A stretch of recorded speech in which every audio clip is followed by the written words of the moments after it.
말씀의 제목은 공평하신 하나님, 이란 말씀의 제목으로 주의 음성을 함께 나누었으면 좋겠습니다.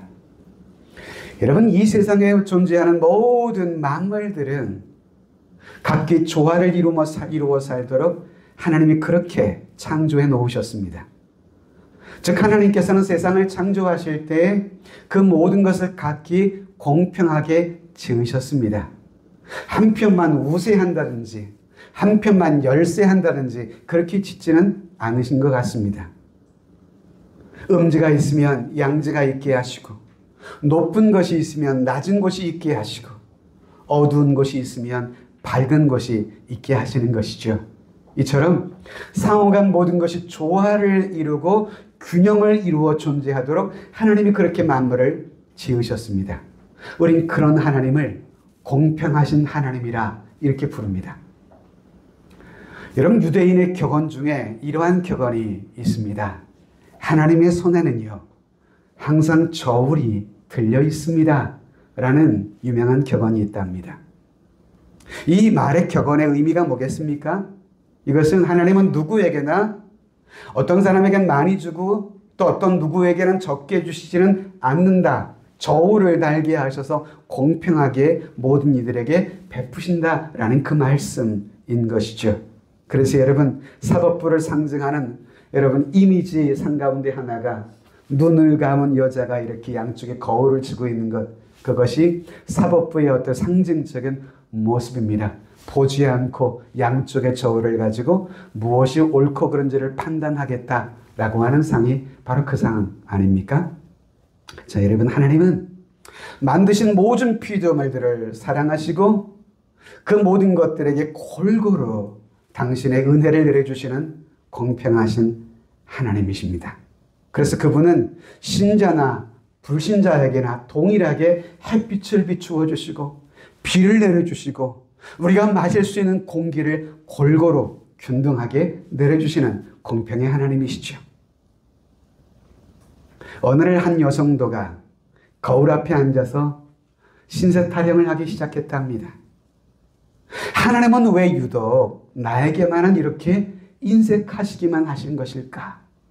얼굴이 예쁘기를 하나, 내 몸매가 아름답기를 하나, 그렇다고 남에게 없는 어떤 특별한 재능이 있기를 하나, 내 생활이 넉넉하기를 하나, 아무리 내 자신을 살펴봐도 하나님은 내게만은 너무하신 것만 같다라고 하는 생각이 떠날 수가 없었습니다. 그래서 푸념하듯 그렇게 얘기를 한 것이었어요.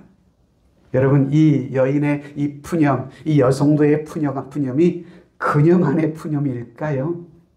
혹시 여러분들은 그렇게 살아가지는 않고 있는지 모르겠습니다. 자, 여러분, 그런데 이러한 생각들은요, 사실 하나님을 제대로 알지 못하고 있는 신앙의 무지에서 비롯된 생각이라는 것을 아셔야만 합니다. 여러분, 성경에서 말씀하고 있는 하나님은 분명히 공평하신 하나님이세요. 이 공평을 오해할 수가 있습니다. 무엇으로요? 그 다음 사진을 보시면 이 공평을 평등과 연관지어서 오해하는 분들이 있습니다. 평등이라는 것은 영어로 equality라고 하죠. equal이라는 말이 여기서 나온 거잖아요. equality, 평등, 모든 것을 똑같이. 이 사회주의가들이 쓰는 이념이 바로 평등이라는 개념이잖아요.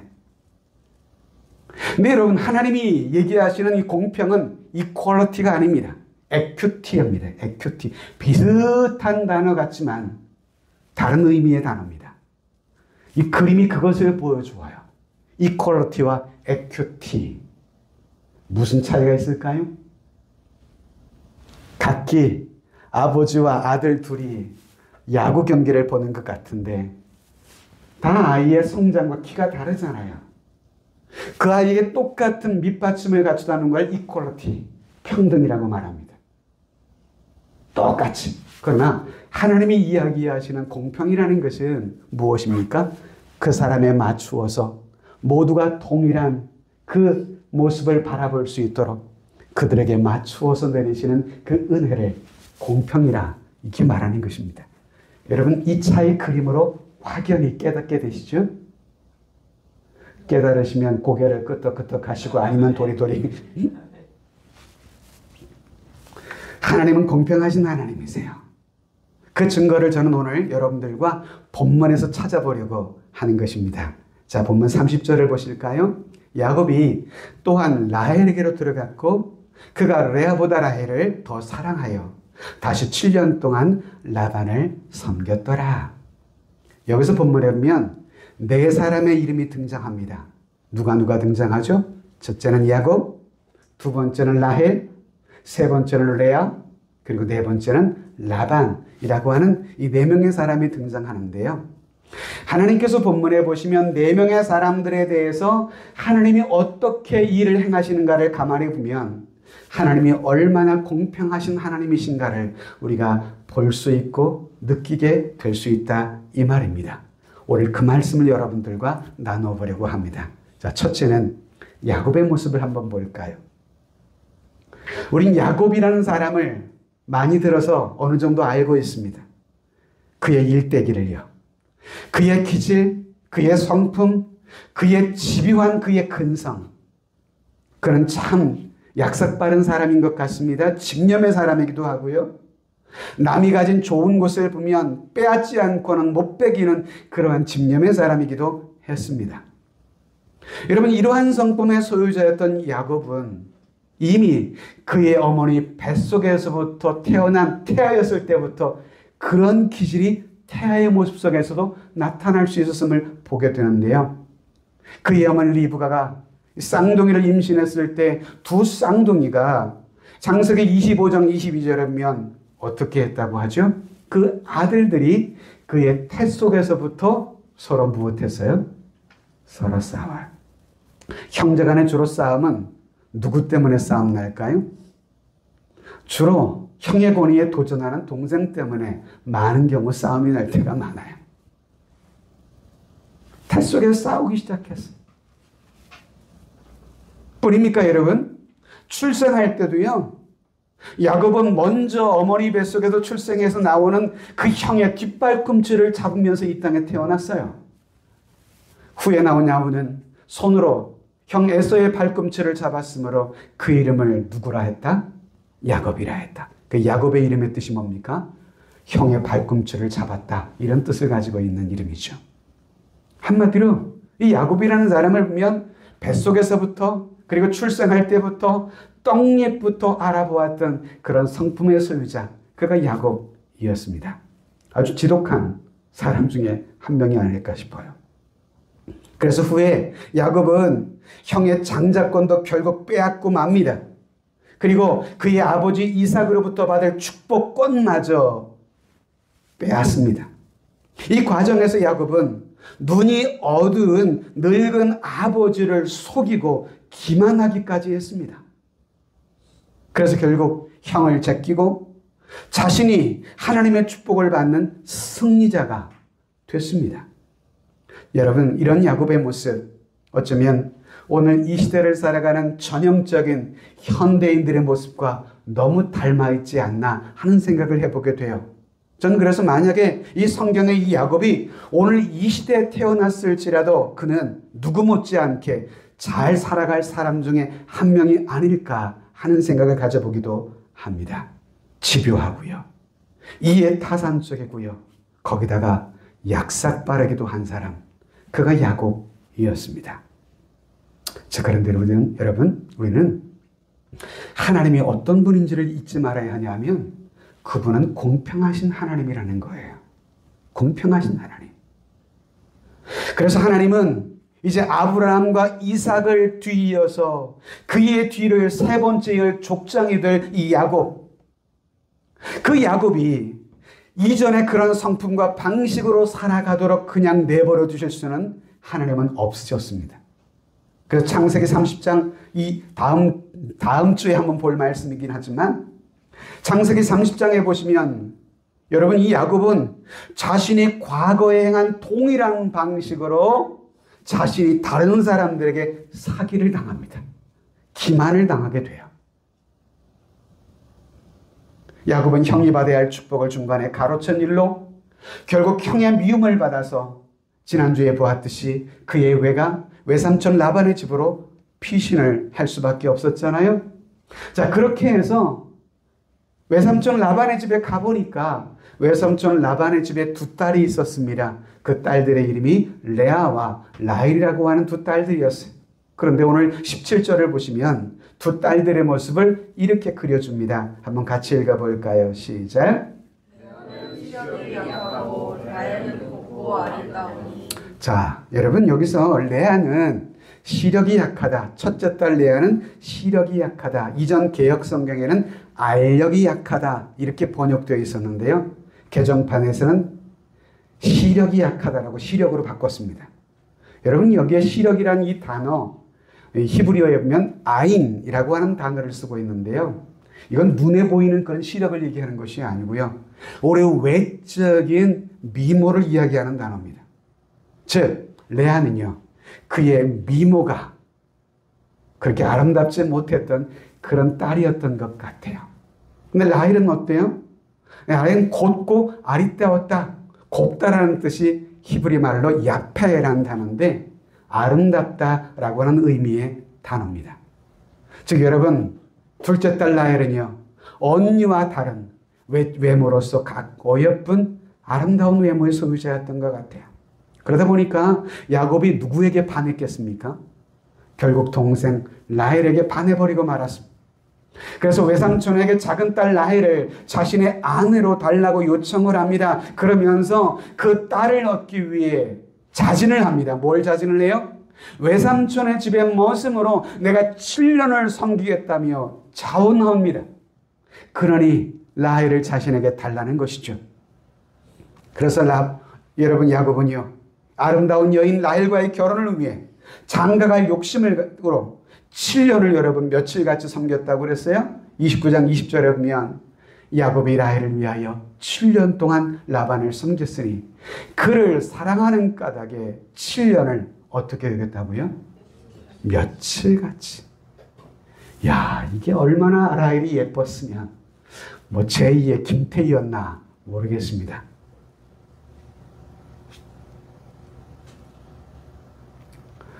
(7년을) 며칠같이 여길 정도로 그 여인을 얻기 위해서 여러분 집요하게 그 일을 위해 달려갔던 집념의 사람, 그가 야곱. 그런데 여러분 그렇게 7년 모슴서를 한 후에 드디어 7년이 지나서 결혼을 하게 됐습니다. 그래서 꾸며놓은 신방에서 하룻밤 자고 일어나게 됐는데요. 그런데 이게 웬일입니까? 자기 옆에 하룻밤을 신방에서 보낸 사람 깨워보니까 자기가 원래 원했던 둘째 딸 라헬이 아니라 안 생긴 언니 레아가 자기 옆에서 함께 누워 잤던 여인이었다 이 말입니다. 그러니 여러분 레아를 바라보았던 야곱 입장에서는 얼마나 기가 막힌 일이겠어요. 라헬을 얻기 위해서 몇 년을 모슴살이 했다고요? 7년을 종살이 했다고요. 감쪽같이 야곱은 속았던 것입니다. 자, 여러분 마음이 없는 결혼은 참 불행한 거죠. 한 해 두 해도 아니고 평생을 마음이 없는 사람과 함께 산다는 것, 여러분 그것은 우리 인생에 참 불행할 수 있는 일 아니겠습니까? 여러분 이에 화가 잔뜩 난 야곱은 외삼촌에게 25절에 보면 따지며 항의를 합니다. 같이 한번 읽어봅시다. 시작. 야곱이 아침에 보니 레아라 라반에게 이르되 외삼촌이 어찌하여 내게 이같이 하셨나이까? 내가 라헬을 위하여 외삼촌을 섬기지 아니하였나이까? 외삼촌이 나를 속이심은 어찌 됨이니까? 따진 거죠. 자, 그런데 이 야곱의 항의에 대한 외삼촌의 답변은 또 기가 막혔습니다. 26절 보죠. 라반이 이르되 언니보다 아우를 먼저 주는 것은 우리 지방에서 하지 아니하는 바이라. 이 기가 막힌 그 지방의 전통을 딱 들이미는 것입니다. 우리 지방에서는 동생이 언니보다 먼저 결혼하는 것은 있을 수 없는 일이라 라고 딱 묻고 와 그러는 거예요. 진작 얘기하지. 그리고 이어서 27절에 뭐라고 말합니까? 라반은 또 이렇게 이어서 제안하는 겁니다. 이를 위하여 레아를 위해 치드를 채우라 신방을. 그러면 우리가 그라는 것은 라헬을 의미하는 거죠. 동생까지 너에게 주리라. 대신 라헬을 주는 대신 너는 나를 위해 또 7년을 더 섬기라. 야, 이런 사기꾼이 어디 있을까요? 그래서 몇 년을 섬기라는 거예요, 지금? 도합 14년을 머슴살이 하라는 겁니다, 지금. 세상에 이런 사기 결혼이 어디 있어요? 여러분, 지금까지 야곱은 자신의 꾀로 승승장구 못 이룰 건 없이 다 성취하며 살아왔던 약삭빠른 야곱이었잖아요. 그런데 이번만큼은 역으로 자신이 다른 사람한테 했던 방식으로 동일하게 자신이 사기를 당하고 기만을 당하는 기막힌 일을 야곱이 경험을 한 것입니다. 여러분, 옛말에 그런 말이 있잖아요. 도둑 맞으려면 개도 안 짖는다는 말 들어보셨어요? 처음 들어보세요? 도둑 맞으려고 하니까 이상하게 그날은 개도 안 짖는다 이 말입니다. 개 키우는 이유가 뭐죠? 도둑 오면 짖으라고 하는 건데요. 도둑 맞으려고 하다 보니까 개도 안 짖더라. 전 여기서 궁금한 것이 있어요. 여러분, 얼마나 이 야곱이 집요하고 꾀가 많은 약삭빠른 사람이었습니까? 그런데 그런 야곱이 밤에 신방에 들어가서 신부 얼굴을 한 번 보지도 않고 잤다? 이게 어떻게 가능한 일일까? 상상이 되시나요? 이런 성품에 가진 사람이? 아니, 그녀와 한번 이야기도 해보지 않았을까요? 신방에 들어간 신랑이? 전 이게 언뜻 이해가 되지는 않았습니다. 어떻게 이런 야곱이 이렇게 실수를 하지? 그런데 제가 가만히 성경을 연구하다 보니까 추측할 수 있는 것 하나 있더라고요. 그것은 야곱이 이렇게 외삼촌에게 사기를 당한 그 배경에는 장인 라반의 고도의 술책이 있었지 않았나 하는 생각을 찾게 됐습니다. 그것이 21절 이하입니다. 야곱이 라반에게 이르되 내 기한이 찼으니 이제 내 아내를 내게 달라라고 요구하잖아요. 그러면서 내가 이제 그 얘기로 들어가겠다고 말합니다. 그러니 이제 외삼촌이 이제 결혼식을 위한 잔치를 벌이는데 그곳 지역 사람들을 다 불러 모아서 잔치를 벌이게 됐습니다. 자, 여러분, 아마도 이날 생각해 보세요. 이 결혼을 하는 당사자인 신랑 야곱은 그 지역에 모인 수많은 사람들의 축하주를 받느라고 저녁 때가 되어서는 상당히 취해 있었을 것이라 라고 생각하는 것 그리 어렵지 않을 것입니다. 그죠? 사위를 잔뜩 취하게 만든 후 그 사이에 장인은 그 신방에 첫째 딸 레아를 싹 집어넣어 놓습니다. 그리고 23절이면 저녁 늦게야 되어서야 잔뜩 취한 야곱은 신방에 들어간 것이죠. 그러면 좀 이해가 풀리지 않나요? 술에 취해서 상대가 누구인지 알아볼 겨를도 없이 그저 하룻밤을 치르고 아침에 깨보니 레아라. 뭐 이런 상황이 벌어졌다 이 말입니다. 여러분, 그동안 야곱이 어떻게 살았나요? 형을 속이며 그 가슴에 멍을 들게 하고 형이 받아야 할 축복을 그가 바로챈 바람에 형의 눈에 피눈물이 나게 했던 야곱. 심지어 그의 아버지까지 감쪽같이 속이며 축복을 받기를 원했던 야곱. 그런데 그런 사람이 레아와 하룻밤을 보내면서도 전혀 몰랐다. 물론 그날 외삼촌이 이렇게 이웃 주민들을 불러다가 여러분 술을 잔뜩 취하게 해서 그랬다. 이것도 선뜻 이해는 됩니다만 그럼에도 불구하고 야곱이 라고 하는 의문은 여전히 해소되지는 않는 것 같아요. 전 그래서 이렇게 야곱이 이 라반의 계략에 당한 것, 이것이 순전히 그냥 우연일까? 라고 하는 거에 여전히 퀘스천 마크가 찍혀 있습니다. 여러분 생각이 어떠세요? 우연일까요? 전 우연은 아니라고 생각합니다. 하나님은요, 공의로우신 하나님이세요. 세상을 약삭빠르게 사는 사람들, 여러분 그런 사람들 이후에는 자신도 결국 다른 사람들에게 속고 넘어지고 눈물을 흘리는 그런 이들을 종종 주변에 보기도 하잖아요. 여러분 남을 속이면요 결국 자신도 속임을 당합니다. 남의 가슴을 아프게 하며 살면요, 나도 똑같이 그 아픔을 이후에 경험하게 되어져요. 전 인류 역사의 이력서 중에 장가가기 위해서 14년간을 머슴살이를 한 사람, 아마 그는 인류 최초로 야곱밖에 없을 거라고 생각이 돼요. 또한 신방에 들어가 일어나 보니까 엉뚱한 사람과 함께 하룻밤을 보냈다. 그 역시도 야곱뿐일 것입니다. 여러분 기억합시다. 남을 속이며 남의 눈에 눈물을 흘리게 하면 안 되는 것입니다. 물론 세상에 성공하는 것, 내가 남들 위에 올라가고 싶은 것, 그런 욕심을 뭐라고 할 수는 없지만 그 방법과 수단에 있어서 남의 눈에 눈물을 흘리면서까지 올라가면 그의 삶의 결말은 우리가 알듯이 그리 아름답지 못함을 역사를 통해서 보잖아요. 하나님은요, 분명히 우리가 행한 그 일에 대해서 갚으시는 분이세요. 그래서 공평하신 하나님이라 이 말입니다. 계시록 22장에 보시면, 그래서 우리 예수님께서 이 땅에 재림하실 때 어떤 일이 있을 것이라고 말씀하셨어요? 보라, 내가 속히 오리니 내가 줄 상이 너에게 있는데 각 사람에게 그가 행한 대로 갚아주리라. 이 갚는 것에는 상을 갚는 것도 있지만 그가 행한 악행에 대해서도 갚을 일이 있는 것입니다. 하나님은요, 공평하신 하나님이세요. 할렐루야. 두 번째, 레아라고 하는 여인을 한번 봅시다. 첫째 딸 레아, 이 여인은 여성으로서의 매력이 그리 없었던 그런 여인 같아요. 무뚝뚝하고 뭐 부드러움도 별로 없고 남자 같은, 어떻게 보면 목석 같은 여인. 그래서일까요? 야곱은 결혼 이후에도요, 이 레아를 거들떠보지도 않았습니다. 반면 동생 라헬은 어땠어요? 절세 미인이었잖아요.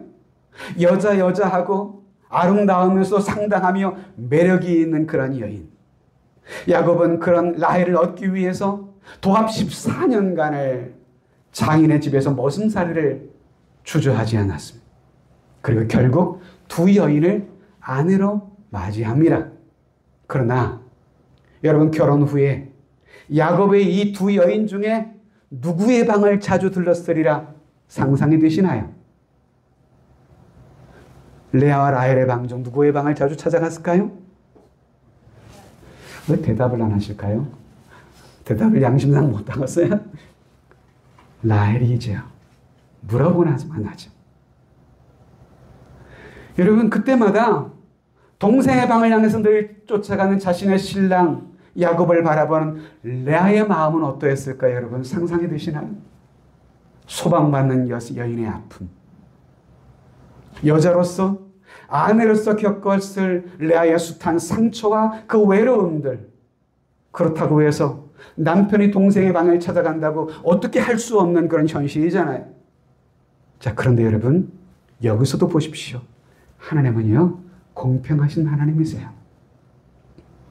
하나님은 아내로서의 매력이라든지 미모가 없었던 레아였지만 그런 그녀의 아픔과 상처를 하나님은 아시고요, 그녀의 삶에 보상하십니다. 그게 31절입니다. 31절에 여호와께서 레아가 사랑받지 못함을 보시고 그의 태를 이었었으나 라헬은 자녀가 없었더라. 레아는 아름다움이 없는 대신 하나님은 그에게 태문을 여시사 아들을 낳는 축복을 허락해 주셨어요. 할렐루야. 아들을 낳는 복을요. 요즘이야 자녀 많이 낳는 게 별로 대수롭지 않게 여겨지는 그런 세상이지만, 여러분, 지금으로부터 수천 년 전 이 시대는요, 자녀를 많이 출산한 여인이 최고로 여겨지는 그런 시대였습니다. 하나님은요, 레아가 비록 아름다운 미모는 갖지 못했지만 그녀로 하여금 그 당시에 수많은 자녀를 출산할 수 있도록 축복하시며 그녀의 삶을 보상하시고 위로해 주셨어요. 그런데 반면 예쁘고 아름다운 여인이었던 라헬은 어떻습니까? 그런 그녀에게는 자식이 없었어요. 그러나 레아는 그렇지 못한 대신 아들을 많이 낳았어요.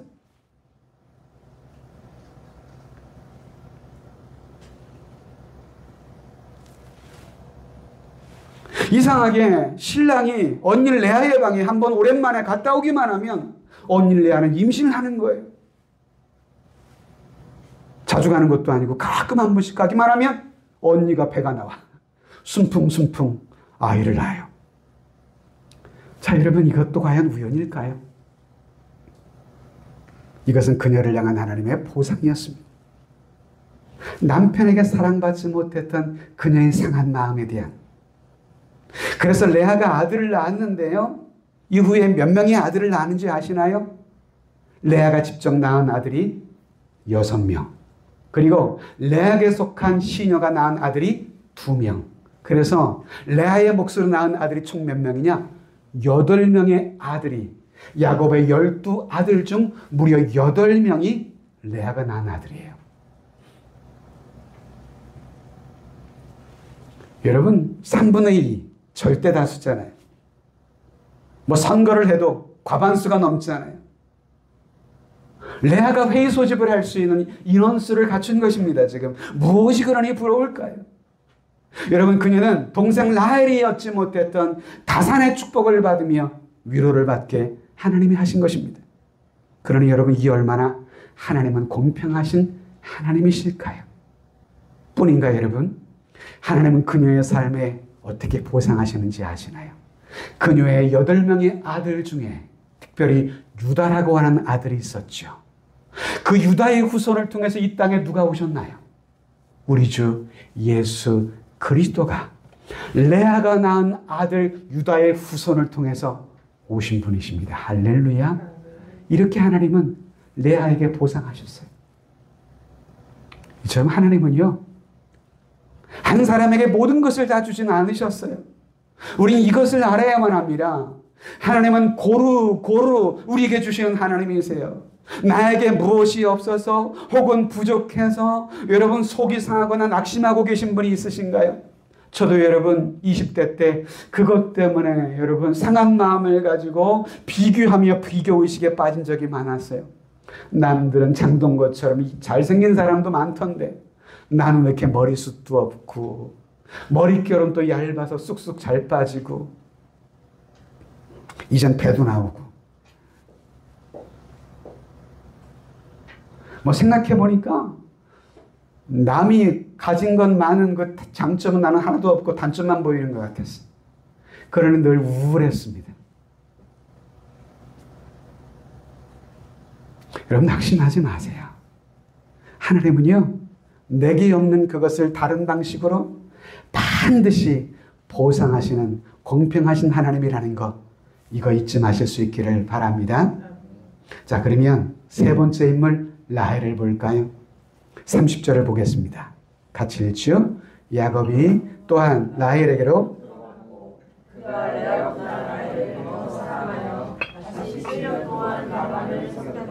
야곱은 분명히 레아보다 라헬을 더 사랑했습니다. 즉 라헬은 언니가 받지 못했던 남편의 사랑을 독차지했던 여인이 라헬이었어요.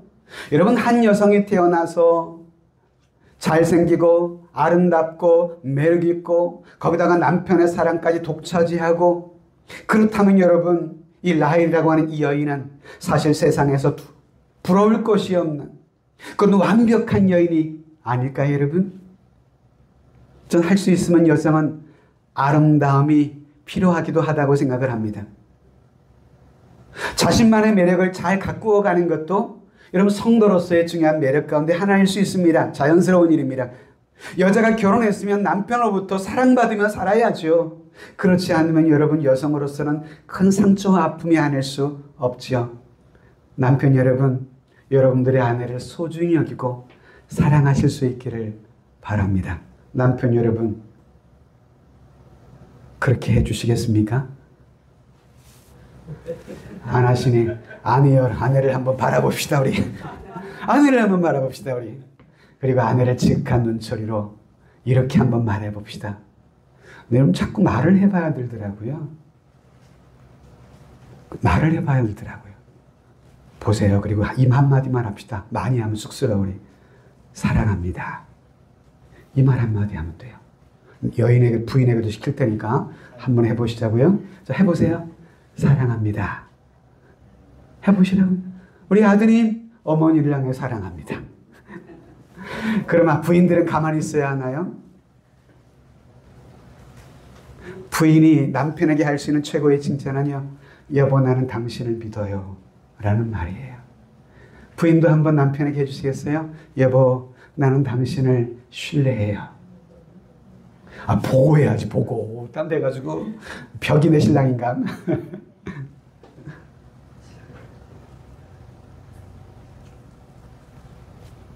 라헬이라고 하는 이 여성으로서의 모든 매력을 가진 여인이 있잖아요. 남편의 사랑까지 게다가 유감없이 받았잖아요. 그러니 얼마나 행복한 여인이었을까요? 그런데 하나님은 그녀의 삶 속에서도 공평하신 분임을 깨닫게 합니다. 앞서 우리가 말씀드렸듯 여러분, 이러한 그녀라고 해서 모든 행복의 조건을 다 갖추었던 여인이었을까? 아니었습니다. 성경을 보니까요, 라헬은 아름다움과 남다른 매력이 주어진 대신 하나님께서 그의 태문을 닫아주셔서 아이를 낳지 못하게 하셨어요. 여러분, 여인에게서 가장 가슴 아픈 일이 뭘까요? 다 있으면 뭐 하나요? 물론 여러분, 이후에 늦지막히 아들 둘은 라헬이 낳긴 했어요. 근데 언니가 낳은 아이와 비교해보면 너무 수가 적잖아요. 라헬이 낳은 아들이 요셉과 베냐민이잖아요. 그런데 안타깝게도요, 막내 아들 베냐민을 출산하다가 난산으로 라헬은 죽습니다. 남보다 빼어난 외모와 재능을 가지신 분들, 그러니 너무 좋아라 교만하지 맙시다. 우리 옛말에 미인 박명이라는 말이 있더라고요. 뭐 다 적용되는 말은 아닐 수 있지만, 여러분, 라헬은 평생토록 아이를 낳지 못하다가 겨우 아이를 낳는다는 것이 그만 난산으로 자신은 죽음에 이르게 됐습니다. 여러분, 그렇다고 그녀가 불행하다고 단정적으로 말할 수 있을까요? 아닙니다. 그녀는 짧은 생애를 살았지만 한 여인으로 태어나서 남편의 사랑을 듬뿍 받으며 살았습니다. 후회함이 없는 인생을요. 이렇게 보면 하나님은 참 공평하신 분 아니신가라는 생각도 듭니다. 이것이 부족한 사람에게는 저것을 주시고, 이면이 부족한 사람에게는 저면을 하나님이 주시더라고요. 그러니 우리는 감사할 뿐입니다. 그러니 여러분, 나는 왜 이렇게 부족할까? 불평만 하지 맙시다. 하나님은 내 삶에 남이 갖지 못한 다른 것들을 내게 주신 것이 있거든요. 그래서 우리는 생각을 잘해야 합니다. 내게 없는 부분에 초점을 맞추지 말고 내게 주신 부분에 관심을 가질 수 있어야만 합니다. 가령 어떤 사람이 돈은 별로 없는데 자녀를 많이 낳았다고 칩시다. 그때에 먹을 것도 없는 주제에 아이들만 우글거리니 큰일이다 라고 생각하면 얼마나 낙심이 되겠습니까? 그러나 반대로 먹을 것은 적지만 아이들이라도 많으니 얼마나 든든하냐, 이 아이들이 우리의 가정의 재산이야 라고 말하면 든든하지 않겠어요? 제가 최근에 유튜브를 보다 보니까 13남매 장녀로 태어났던 한 아가씨를 보았어요. 그 이름은 남보라 씨입니다. 남보라. 13남매 장녀로 태어났어요. 그러니까 11번째, 12번째, 13번째는 거의 장녀가 다 기저귀 갈고 속옷 갈아주고 막 목욕시키고 다 키우면서. 근데 최근에 결혼을 했잖아요. 근데 그녀가 그렇게 이야기하더라고요. 어릴 때는 13명이 우글거리고 부모님과 함께 15명이 30평 아파트에 살려면 얼마나 우글거렸겠어요. 산소 공급이 부족해서 호흡이 잘 안 됐대요. 15명이 우글거리니까. 근데 지금 보니까 형제들이 이렇게 많은 것이 얼마나 자신의 삶의 위로와 힘이 되는지 든든하다는 이야기를 들으면서, 크리스찬 가정이거든요, 그 가정이. 그 자매도 신실하게 교회에서 봉사하다가 믿음의 형제를 만나 결혼한 것이죠. 자, 여러분, 세상을 보는 관점, 우리의 시야에 따라서 동일한 사물이 다르게 보일 수가 있는 것입니다. 마지막 한 인물, 라반에게 마지막 결론으로 초점을 맞추고 말씀을 마치고 싶습니다.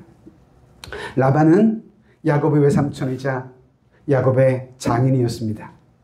그런데 그는 그의 사위이자 조카였던 야곱의 품삯을 여러 번이나 떼먹은 사람입니다. 요새 말로 사위의 품삯을 착취한 악덕 업주인 셈입니다. 여러분, 우리나라의 전통에 사위가 오면 뭐를 잡아준다? 씨암탉을 잡아준다는 말이 있잖아요. 그런데 닭은 고사하고 사위 품삯을 떼먹는 그런 장인이 되어버렸어요. 이 라반은요, 라헬을 향한 사위의 마음을 이용해서 두 딸을 결혼시켜 주겠다는 명목으로 14년간 야곱을 자신의 머슴으로 이용해 먹고 말았습니다. 품삯도 제대로 안 주고. 하나님은 그런 라반의 삶에도 개입하십니다. 여러분, 오늘 29장 마무리 보면 야곱과 장인 라반이 소위 오늘날로 말하면 고용 계약서를 작성하는데요. 사실 사위와 장인이 계약한 계약서를 보면 일방적이며 불공정한, 순전히 장인에게만 유리하는 계약서예요. 그러니까 내용은 뭐입니까? 지금부터 야곱이 장인의 양을 사육하는데 그 양이 새끼를 낳았을 때 흰색이면 다 장인의 것이 되고 얼룩무늬 양이 나오면 야곱의 것이 된다는 계약이었어요. 자, 여러분 생각해 보세요. 양들이 다 무슨 색이죠? 다 흰색이잖아요. 그러면 여러분, 흰색 양들끼리 교배를 해서 어떤 새끼가 나올까요? 흰색 양이 나오겠죠. 그러니 여러분, 얼룩무늬 색깔이 나올 가능성이 얼마나 있을까요? 그러니 불공정한 거래잖아요. 그런데 하나님은 여기에서도 공평하신 하나님이시더라고요. 이 계약은 분명히 야곱에게 절대적으로 불리하게 체결된 그런 계약이었지만 이후를 주목해 보실까요? 이후에 양들이요, 새끼를 낳기 시작하는데 오늘 42절에 보면 약한 양이면 그 가지를 두지 아니하고 그렇게 함으로 약한 것은 라반의 것이 되고 튼튼한 것은 야곱의 것이 된지라. 계약을 맺고 드디어 야곱이 이 장인의 양을 이렇게 사육하기 시작하는데 실한 것은 다 얼룩무늬로 양으로 나오고 약한 것은 다 흰 양으로 나오더라, 이 말입니다. 자, 여러분, 이 일을 누가 행하신 것일까요? 이것도 과연 우연일까요? 이것은 야곱의 몫을 그동안 착취해온 장인 라반의 행위에 대한 하나님의 저는 심판이라고 생각합니다. 야곱의 몫은 늘려주고 외삼촌 라반의 것은 줄여놓으시는, 그래서 하나님은 공평하신 분이시라, 이 말입니다. 여러분, 우리가 남의 것을 착취하면 하나님은요, 착취당하는 사람 편에 서시는 분이세요. 이것을 하셔야 돼요. 그도 눈물을 흘리며 기도하거든요. 착취한 사람도 예수 믿는다고 기도하겠죠. 착취당해서 슬픔과 눈물로 기도하는 사람도 있죠. 그러면 하나님이 누구의 기도를 들으시리라 생각하십니까? 공평하신 분이라니까요. 말씀을 맺겠습니다. 하나님은 공평하신 하나님이세요. 예사야 5장 16절을 같이 한번 읽어보겠습니다. 같이 시작. 오직 만군의 여호와는 높임을 받으시며 거룩하신 하나님은 공의로우심으로 거룩하다 일컬음을 받으시니. 여호와는 정의로우시며 justice, 공평, 하나님은 공평하신 분이시므로 우리에게 높임을 받으시기에 합당하신 분이시라 라고 하는 이 간증 고백. 제가 마지막 한 분을 소개하고 말씀해 주려고 합니다. 그 다음 자막을 보면 송명희 씨라고 하는 시인입니다. 이 여인은 이전에 병원에 가서 의사의 잘못된 시술로 인해서 뇌성마비가 됐어요. 건강하게 태어났던 여인이었는데 뇌성마비가 됐어요. 사지가 자기 마음대로 어찌할 수 없는 여인이 됐습니다. 그런 여인에게 하나님이 남이 갖지 못한 놀라운 은혜를 주었는데 그것이 시적 감각이었어요. 그녀는 삐뚤삐뚤 펜을 쥐고 글씨 쓰는 것 하나 불편한 자신의 몸이었지만 그런 몸을 가지고 주옥 같은 여러 시를 기록해서 여러분 시집으로 이렇게 출간돼서 많은 사람들에게 감동을 주었습니다. 내가 너와 함께 하리라. 그리고 공평하신 하나님이라고 하는 책을 내기도 했는데요. 이 공평하신 하나님이라는 이 시집 속에 있는 책의 내용의 이 시가 여러분 찬양의 가사로 작곡이 되어서 여러 많은 이들에게 여러분 이렇게 불려지는 찬송이 됐습니다. 안타깝게도요. 지난해 2월에 하나님의 부르심을 받고 세상을 떠났습니다. 세상에 바라볼 땐 참 불우한 여인처럼 생각될 수 있었지만 그녀의 마음은 늘 하나님의 은혜로 가득했던 그런 여인이었어요. 그녀의 어머니도 그러했고요. 그녀가 지었던 찬송 중에 하나를 소개하고 함께 불러보고 싶습니다. 공평하신 하나님, 나 가진 재물 없으나란 찬양인데요. 가사는 이와 같습니다. 나 가진 재물 없으나, 나 남이 가진 지식 없으나, 나 남에게 있는 건강 있지 않으나, 나 남이 없는 것 있으니, 나 남이 못 본 것을 보았고, 나 남이 듣지 못한 음성 들었고, 나 남이 받지 못한 사랑 받았고, 나 남이 모르는 것 깨달았네. 공평하신 하나님이 나 남이 가진 것 없지만 공평하신 하나님이 나 남이 없는 것 갖게 하셨네. 이 시를 다시 묵상하다 보니까 마음이 울컥해지더라고요. 내게 부족한 것 없는 것 때문에 때로 원망하며 불평했던 모습들이 이 시인의 모습을 통해서 얼마나 부끄럽게 생각이 됐는지라고 하는 자책감도 들기도 했고요. 우리 함께 이 찬양을 드리면서 나를 향한 그 동일한 공평하신 하나님을 함께 고백했으면 좋겠습니다. 함께 찬양할까요?